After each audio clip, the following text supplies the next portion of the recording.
And that means if your kids are not back yet, certainly time to get into that back to school mode. While it's easier said than done, there are ways we can all help to make that transition easier for them. So this morning we have Brandon Jones. He's a child and family counselor for Christian Family Care. He's here with some tips and also what to do if your child is having trouble to adjusting. Thanks for being here, Brandon. Thanks for having me. You know, back to school time is exciting, but it can also be nerve-wracking for a lot of kids at any age, right? Yeah, transitions can be hard, especially for kids that have had any adversity or difficulty in their life. And so it's one of those things that we can be intentional about helping them transition back to school. Okay, and we're not just talking parents, but even this is great tips even for teachers or grandparents, anyone that's involved. Absolutely. Let's talk about some of the suggestions first. I know over the summer kids stay up later and that can be really tough. So you need to get them into a regular school schedule, sleep time. Sleep, anyone you ask, sleep is one of the first things that we want to make sure that we're doing early on before they start school. That way they have the sleep, they have the 8 hours or more of sleep, and so that they can just navigate through their day really well. Okay, very good.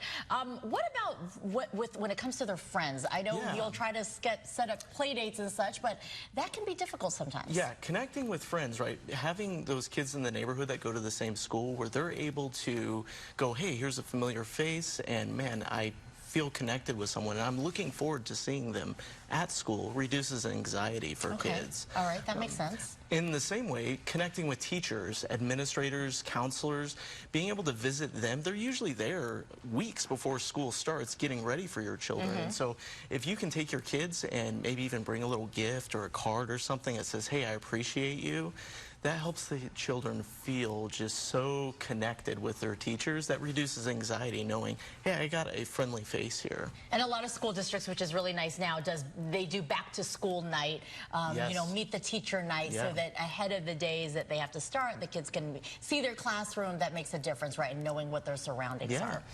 So we're talking about how there's a decent amount of struggles that kids do have in anxiety levels. What are some of the warning signs for parents? So one of the things we see is an increased moodiness or irritability. So if you see that kind of going in, it's not just because of sleep. I was going to say, what about the teenagers? Right.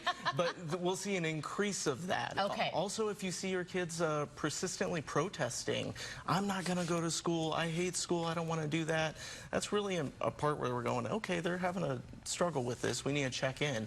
Any kind of anxious behaviors, picking, nail biting, hair twisting, things like that. Or if you see significant changes in their appetite. So they're either emotionally eating more, or they kind of sick to their stomach and they're not hungry as much as they usually are. Those are pretty typical warning signs. Okay, so if we do see those signs, what next? How can you help? Yeah, so first, again, making sure that your child is getting great sleep, great nutrition, right? We want to make sure they're having good self-care. Okay. The other thing is we want to check in with them daily, asking them, how was your day at school? Maybe if those kids that are not great at doing the talking about their day at school, asking about highs or lows, or what was the hardest part of the day? What was the part you liked the best out of the day? That can usually allow you to partner with your kid to go, hey, let me help you through this. I pose to my question to my kids is always, what was the best part of your day? Yes, or perfect. I always start with something positive, and then I do the, you know, is there anything that maybe you wish didn't happen or that you could change? Yes, exactly. So, kind of digging a little bit more with your kiddos with that. If they are having those difficulties, partner with the teachers or social workers. A lot of times the parents or caregivers need to be their voice and go, hey, my kid's having a little hard time with this. How can we brainstorm and support them with this?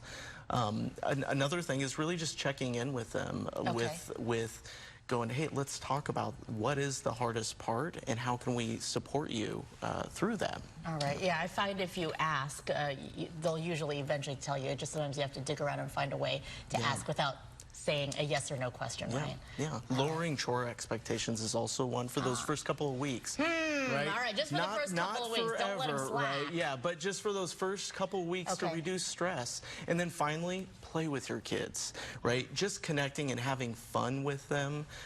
One, it helps them reduce stress, but then also you enjoying time with your kid really builds self-esteem. So they go, wow, this is something that makes me feel confident and has a secure attachment with my parent or caregiver, which allows me to successfully navigate school throughout the day. Brandon, such great tips. Thank you so much. Thank we you. appreciate Thanks for having that. me.